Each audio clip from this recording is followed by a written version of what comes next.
বিরামপুর উপজেলার কৃষকদের আবাদ ফলন বৃদ্ধির লক্ষ্যে কৃষকদের মাঝে বিনামূল্যে কৃষি উপকরণ বিতরণ।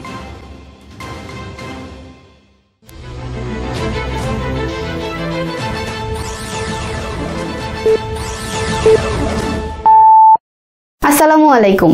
এমকে টেলিভিশনের নিয়মিত সংবাদে আপনাদের স্বাগত জানাচ্ছি আমি আশুরা খাতুন নদী। শুরুতেই শুনলেন সংবাদ শিরোনাম, এখন ডেস্ক থেকে বিস্তারিত।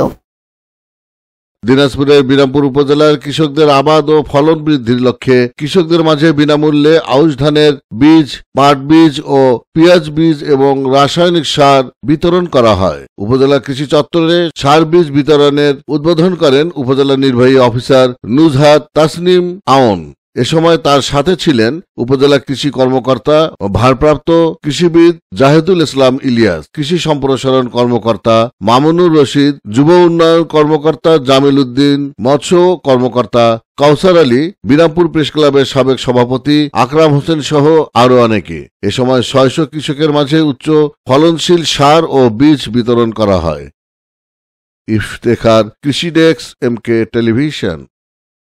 শেষ করছি এমকে টেলিভিশনের নিয়মিত সংবাদ। এতক্ষণ সাথে থাকার জন্য সবাইকে অসংখ্য ধন্যবাদ।